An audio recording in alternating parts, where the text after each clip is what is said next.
Y bueno, Sergio, Ahí voy. nos traes 64 cosas.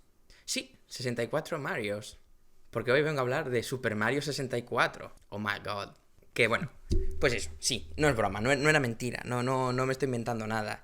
Que vosotros diréis, ¿no? Que ya me he olvidado otra vez de tomar la medicación. Y efectivamente, pero al margen de esto tiene una razón de que yo venga hoy a hablar aquí de un juego de hace, pues no sé, 20... No voy a hacer cuentas, 20 y tantos años. La cosa es que en esta semana de confinamiento y cuarentena se ha empezado a salir un rumor por Twitter, YouTube y demás redes sociales de que por el 35 aniversario de Super Mario, del personaje y de la saga, Nintendo estaba planeando en hacer una mega remake del Super Mario 64, del Super Mario Sunshine, del Super Mario Galaxy y no sé si alguno más, pero bueno, serán los tres más comentados. Y sacarlos todos en, no sé, remake barra remaster para Switch. A mí, sinceramente, este rumor me parece que es un poco bulo de internet y me parece demasiado optimista, pero bueno, si fuera el caso de verdad, bienvenido sea. A pesar de que nos vayan a cobrar 60 euros por cada uno, obviamente. En cualquier caso, cojo esta excusa para hablar de uno de mis Super Mario favoritos, de estos tres, y mi favorito de estos tres que se han mencionado y que estaban sobre todo siendo mencionados, que es el Super Mario 64, que es el Super Mario que salió, adivinadlo, para la Nintendo 64. Y ya no solo porque a mí me guste, sino también porque este fue un juego que ha influido bastante en los videojuegos, o sea, en el género y en el sector, a partir de su salida, ¿no? Y porque esto ahora nos puede resultar un poco extraño, ¿no? Pero hubo una época en la que realmente Nintendo sí que estaba ahí, en plan, en la vanguardia del género y avanzando el género ya a todos los niveles, en plan, a nivel conceptual, a nivel técnico, cosa que ahora, ya digo, parece como que están haciendo más su rollo ahí en una esquina, que son como una especie de Apple de los videojuegos que hacen sus cosillas al margen. Pero bueno, en los 90 era otro rollo. Entonces este juego, como acabo de decir, salió en 1996 y fue el juego de lanzamiento junto con Pilot Wings de la Nintendo 64. Y dado que Pilot Wings hoy nadie lo recuerda, por desgracia, o por suerte, porque yo ni lo he jugado, la verdad, es el juego de lanzamiento con Nintendo 64, de la Nintendo 64 y uno de los juegos más vendidos. Se vendió como churros, tanto la consola como el juego. Yo creo que casi todo el mundo, si no ha jugado, ha visto jugar o le suena al menos el concepto del Mario 64, del Mario en 3D. Y de hecho significó el salto del 2D al 3D, ya no solo de Super Mario, sino casi de Nintendo, porque anteriormente lo más que teníamos era en el Super Nintendo el Star Fox, que técnicamente sí que fue el primero, pero aquí vemos un salto completo y ya con un hardware que lo permitía como Dios manda, ¿no?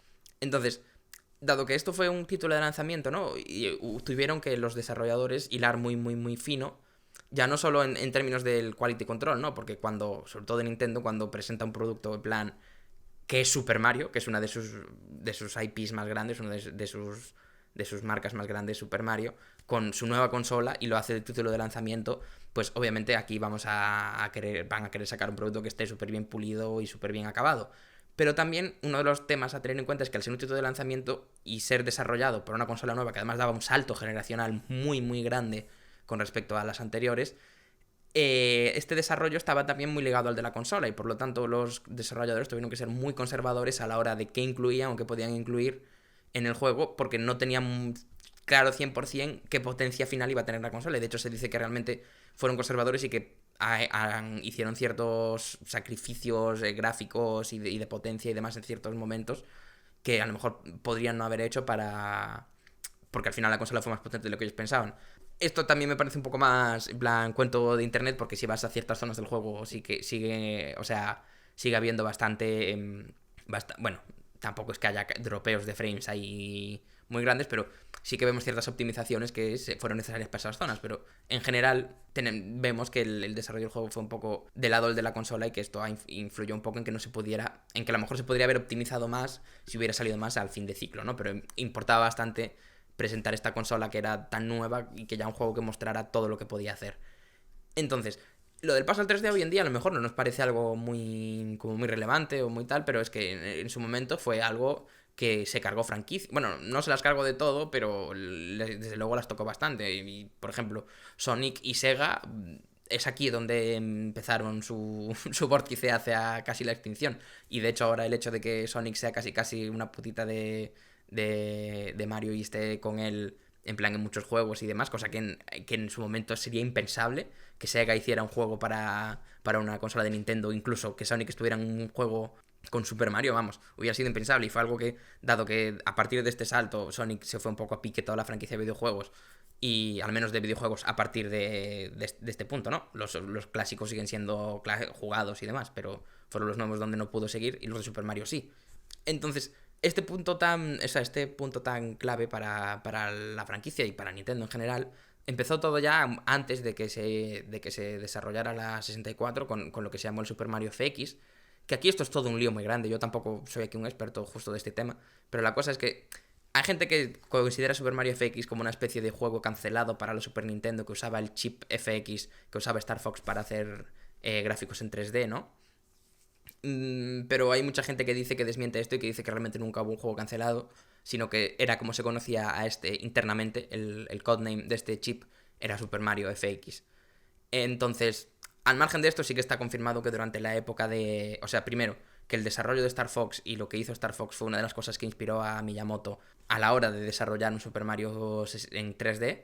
Y por otro lado, que esta tecnología se usó en un primer momento para hacer primeras...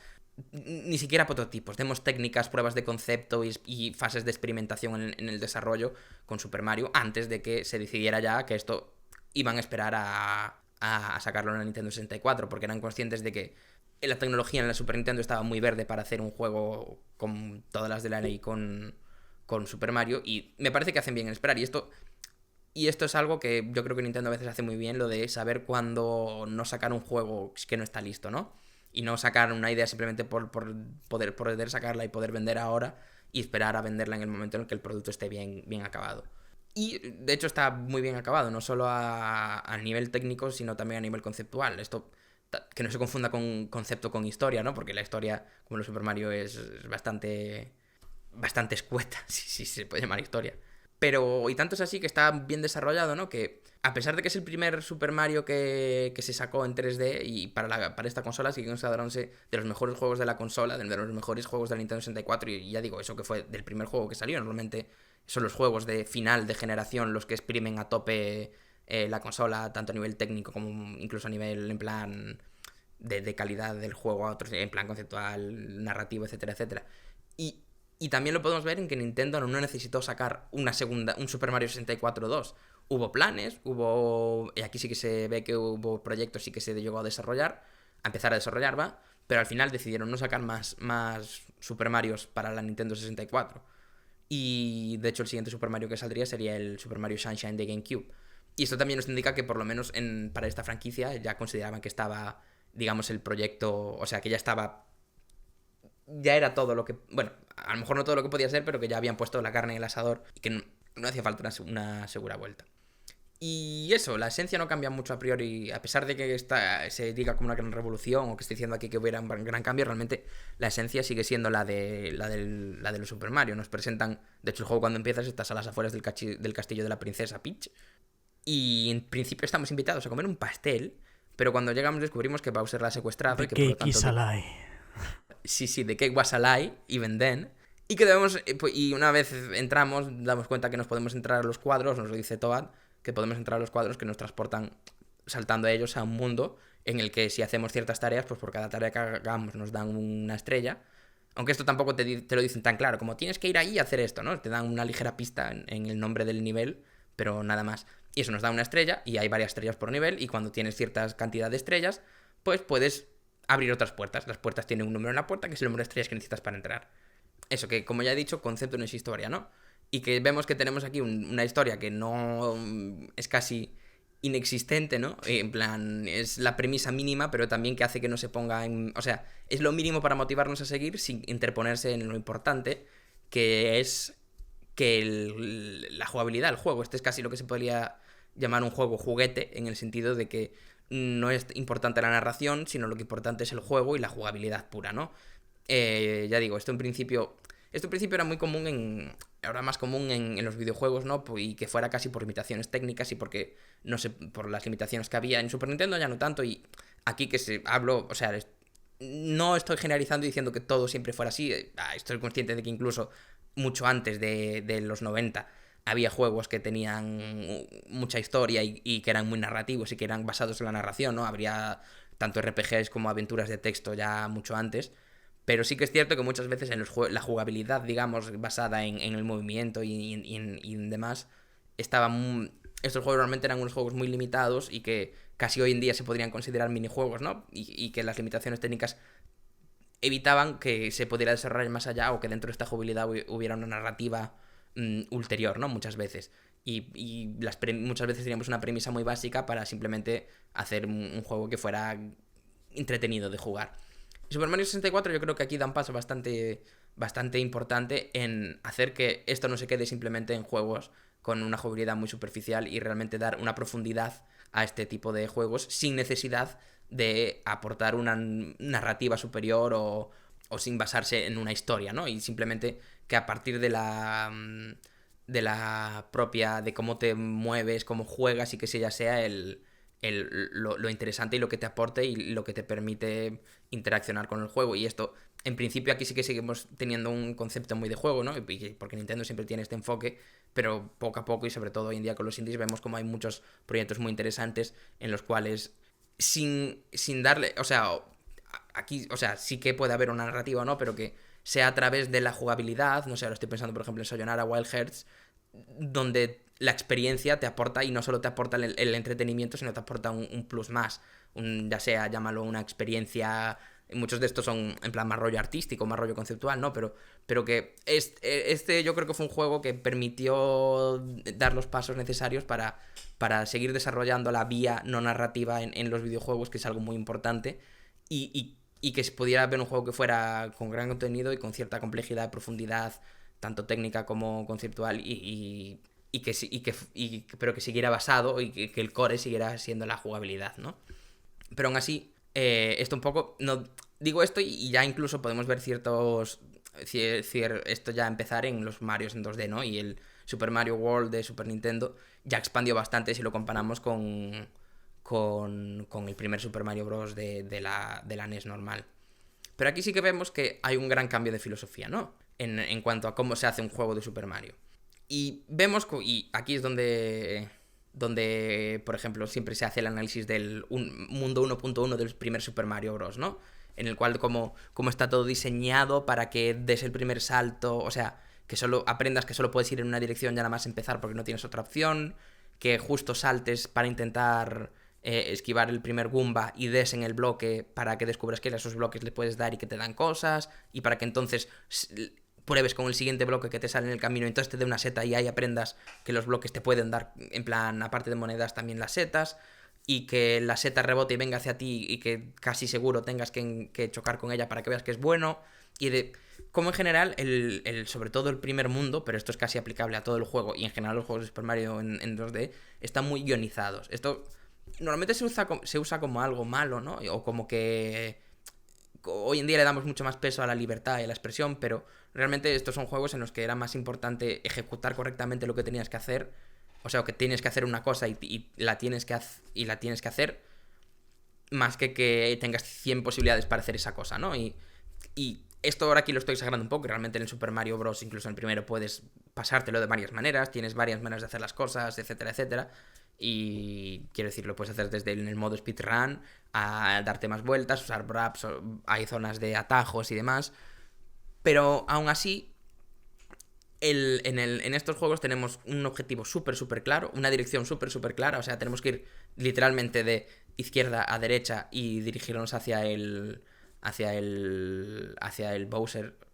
En todo, la estructura de los niveles es siempre la misma, tenemos un mundo con cuatro pantallas y la cuarta pantalla es siempre un castillo, etcétera, etcétera.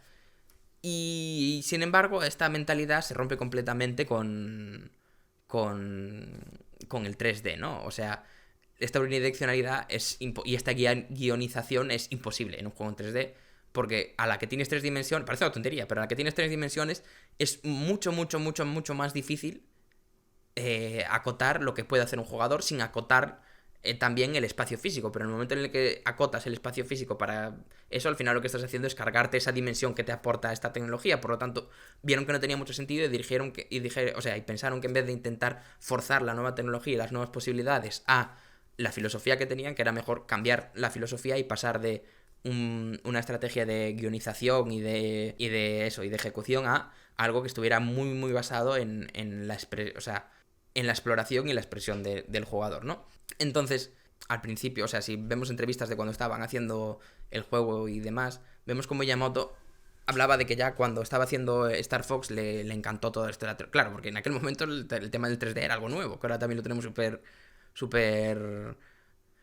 ¿cómo se dice? Súper absorbido y súper como algo que todos más o menos sabemos que existe y las posibilidades que tiene y demás, pero en aquel momento Miyamoto decía que le recordaba a la tecnología de modelar en 3D y demás a las maquetas de trenecitos estas, que hay gente que es friki de estas cosas, y que le molaba mucho la idea de poder generar como un mini mundo que fuera completo en sí mismo y cerrado y que pudieras jugar en él, ¿no? Y aquí es un poco donde entra también el concepto de sandbox, ¿no? De los juegos sandbox, de que te permiten, que tienes mucha libertad. No estoy diciendo que Super Mario fuera el primero, que seguro que no lo es, pero desde luego fue uno de los que popularizó mucho esta idea y sobre todo en el género de plataformas. Y eso, y ya digo, no digo que estuviera mega basado en las maquetitas de 3, pero sí dice Miyamoto que se basó un poco en esto. Y aquí es donde, en base a este concepto y ya desde el momento de Star Fox ir dándole al run run con todo esto, consiguieron, yo creo que darle el tiempo suficiente para hacerlo bien, porque esto no es fácil pasar de, sobre todo cuando tu juego tiene una mentalidad tan clara y unas directrices tan claras, romperlas de esta manera no creo que haya sido fácil. Y aún así lo consiguieron. Entonces, que este cambio de mentalidad fue tan fuerte y tan importante que de hecho hoy en día seguimos teniendo la diferenciación entre los juegos 2D y 3D de Mario. Aquellos que volvieron continuando con esa estructura más lineal, que aún hoy siguen saliendo, aunque estén hechos en 3D, se le sigue llamando 2D porque sigue siendo un platformer de una sola dirección, o sea, en el que te mueves en una dirección en concreto, versus los Super Mario 3D, como pueden ser Super Mario Odyssey, el Sunshine y el Galaxy, ¿no? Y ya digo que los dos temas principales en los que se basó el Super Mario 64 y a partir de aquí los Marios, entre comillas, 3D, es la exploración y la expresión del jugador mediante el juego. Y cuando hablo de expresión del jugador no me refiero tanto a, porque esto se puede confundir, ¿no? Con el tema de la personalización y demás, y que puedes personalizar y customizar tu personaje o tu avatar o tu coche o lo que tengas en el juego. Y esto sí, obviamente, es una manera de permitir que el jugador se exprese, pero aquí estoy hablando más de poder expresarte mediante cómo juegas al juego, ¿no? Y de poder jugar como tú quieras y de poder hacer que los verbos que tienes en el juego o las posibilidades que tienes a la hora de interactuar con el entorno en el que estás te permitan expresarte como jugador. Y esto, o sea, podría ser algo así como que tengas tu propio estilo de juego, pero es como más que tener la libertad de jugar como tú quieras y de adaptar un poco dentro de las posibilidades que tienes y que te ofrece el juego a tener tu propia experiencia y que haga que sea tuya y personal, ¿no? Entonces, otro concepto que también fue muy importante para el juego, obviamente, fue la exploración, ¿no? Y veníamos de juegos como Metroid, ¿no? Los Metroidvania y demás son de la época anterior, bueno, ya incluso desde la NES, pero en Super Nintendo también era muy común, y donde aquí la exploración se entendía como siempre en espacios bastante cerrados y demás, y obviamente había RPGs y JRPGs que pretendían también que exploraras, pero aquí la exploración era como más narrativa, ¿no? Y en cuanto a la exploración basada en el movimiento o en la interacción con el entorno pasó y de este laberinto atosigante a un espacio abierto en el que la fuerza motora de la exploración era la curiosidad, pues eso, aquí es donde consiguieron ofrecer una nueva perspectiva que además le vino muy bien al género de plataformas, que no tenía muy claro cómo iba a funcionar sin esta direccionalidad tan clara, ¿no? Porque al final en los 2D el plataformeo viene de que si quieres avanzar y te meten en una pared tienes que saltar para pasarla, tienes que saltar los obstáculos que te van viniendo. Aquí, si te viene o sea, si te encuentras un objetivo, no tienes por qué saltarlo. Si te viene un Goomba o lo que sea, puedes simplemente girar hacia el otro lado y esquivarlo. Que aquí también una de las cosas muy interesantes que hicieron es para incentivar que te acercaras a los enemigos y no simplemente huyeras de ellos, es que te dan monedas, que a veces te vienen bien para recuperar vida. En cualquier caso, que ya digo, que aquí la exploración era guiada dentro de cada mundo por la curiosidad y cada mundo estaba plagado de esquinitas y detalles y secretos y easter eggs y demás, en los cuales si buscabas y si lo explorabas y si intentabas llegar a esa plataforma que parecía que era imposible de llegar, pero que seguro que había una manera, y fueras allí y encontrarás pues o una estrella más o algo. A veces eran detalles tontos como el hecho de que Yoshi estuviera en el techo, ¿no? Entonces, en el apartado conceptual es un poco las dos como grandes aportaciones que hizo y que ayudaron a definir el plataformeo en 3D y que después vinieron muchos otros juegazos como, no sé, ahora se me viene a la cabeza el Banjo-Kazooie, pero como estos muchos más, ¿no? En plan, Spyro, Crash era un 50-50 porque era bastante lineal a pesar de ser en 3D, pero bueno, creo que todos sabemos qué influencia ha tenido incluso más allá del género de plataformas y de cómo dar el paso al 3D y de que esto del 3D, que en su momento había mucha gente que decía que no iba a ser para tanto, sí que era algo importante y sí que habría unas posibilidades que no había solo con los sprites, ¿no? Y con el 2D. Pero no solo fue en el apartado conceptual que fue importante y que fue interesante este juego, sino que también fue en el apartado técnico, ¿no? Y es curioso porque justo los dos puntos en los que más revolucionó son también los dos puntos en los que hoy en día, si lo rejugamos, más nos fijaremos que uy, ha mejorado la cosa desde entonces, que son el movimiento y la capacidad de control sobre Mario y la cámara, ¿no? La cámara es algo que hoy en día damos súper por sentado y yo creo que coges cualquier juego y el control de cámara pues es algo que es súper... que casi ni te enteras. Sí que es cierto que los de tercera persona también...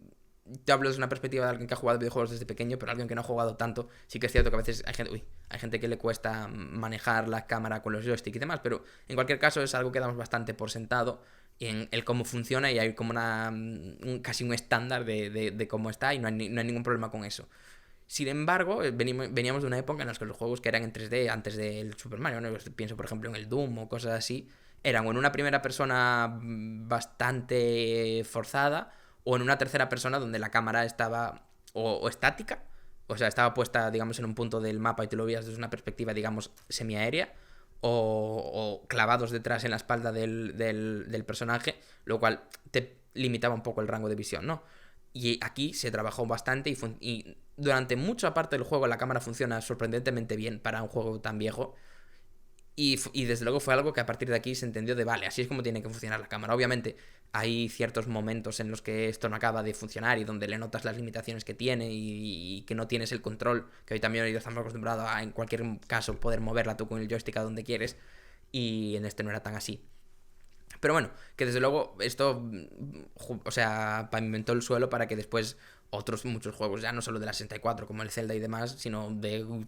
O sea, una vez la gente vio esto, dijo, vale, sé cómo tiene que ser y se las apañó para que así fuera, ¿no? Y después, otro tema que ya digo, que también a veces, si lo volvemos a jugar, está un poco le puedes ver un poco las limitaciones, pero que en su momento también está muy bien, era el tema del movimiento y de cómo consiguieron... Porque al final, digamos, entre comillas, superpoder de Super Mario es cómo se mueve, su movimiento. O sea, de hecho, en un principio se le llamaba Jumpman, el hombre saltante, vamos a decirlo así.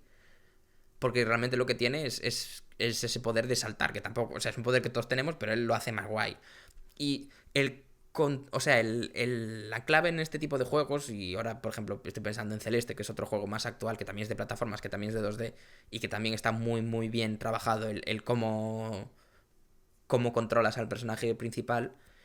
Pero en los juegos en los que se basan tanto en esto, necesitas que el movimiento sea intuitivo y sea claro y que permita al jugador hacer lo que quiere cuando quiere.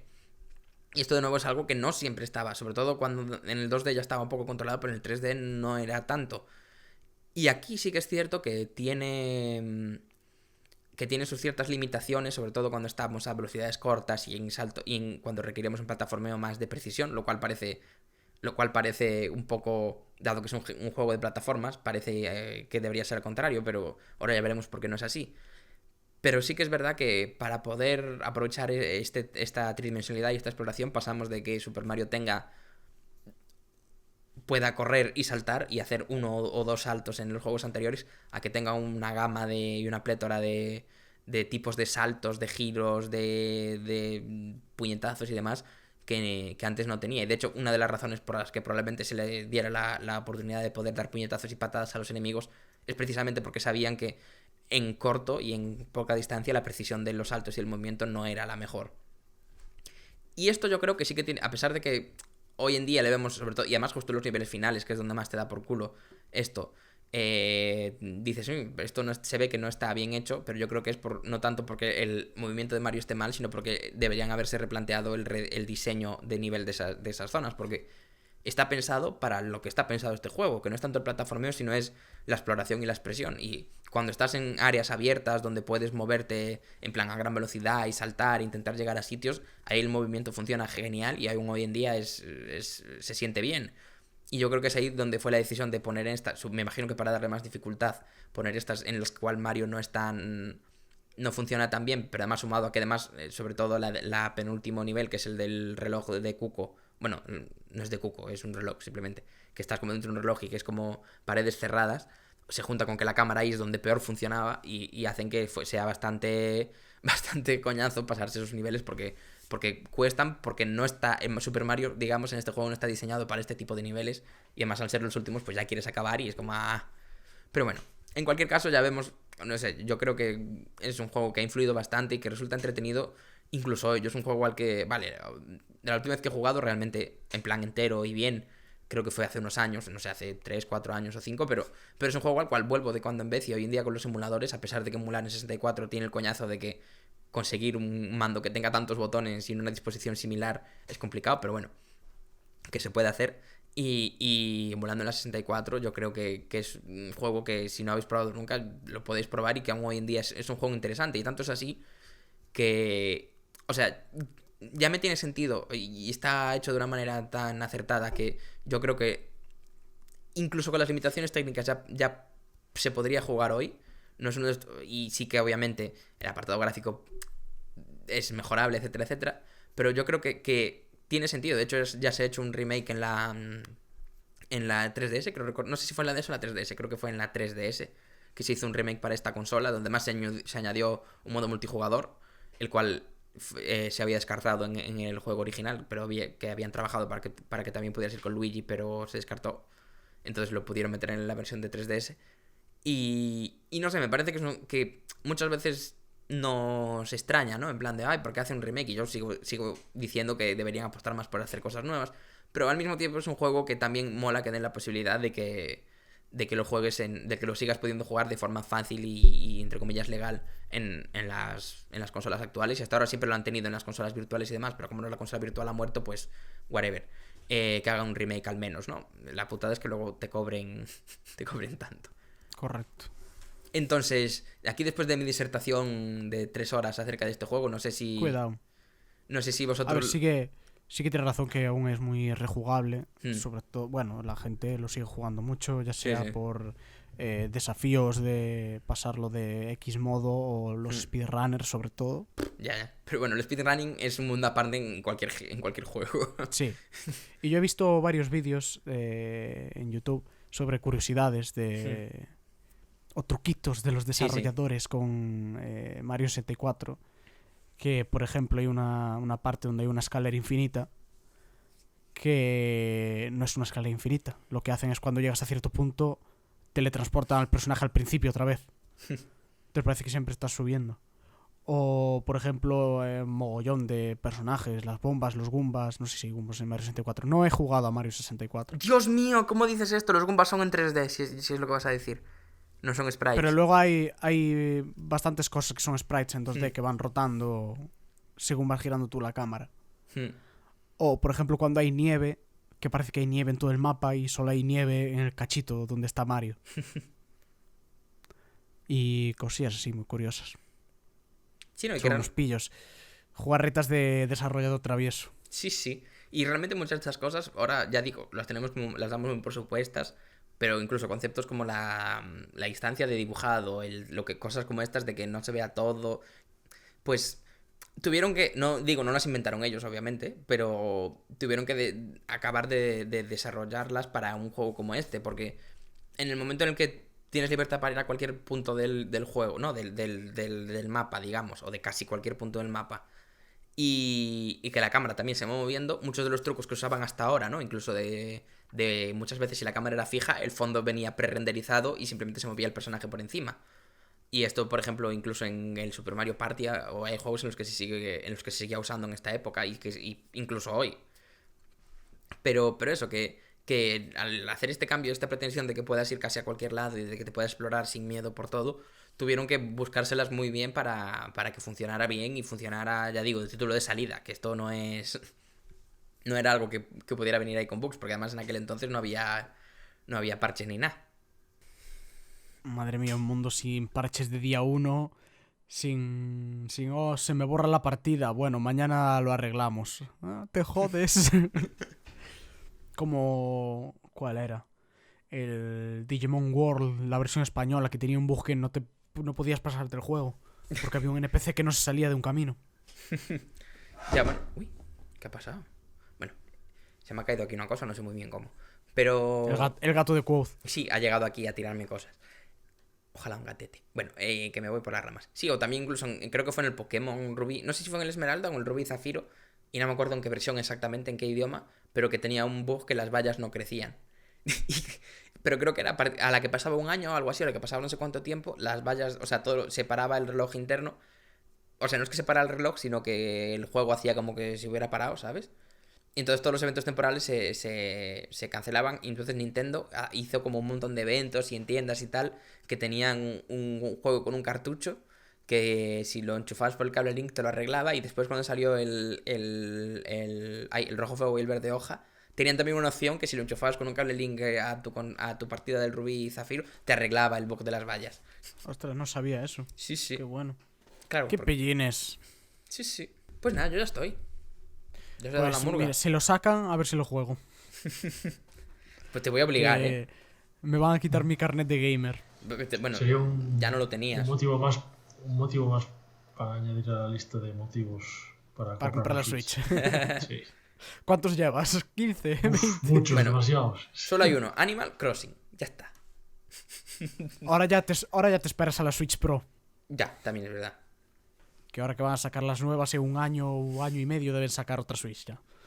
Dios. A mí la Switch aún me parece hoy como que es la nueva consola y los cojones de Mahoma.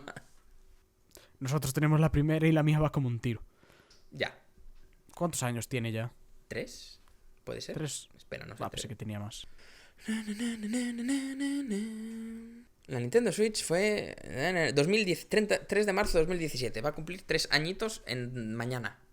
No. Aún es joven. Sí, no, hace un mes, porque no sé contar. Aún es muy joven. La Play creo que ya tiene 7 años, así que... Ya.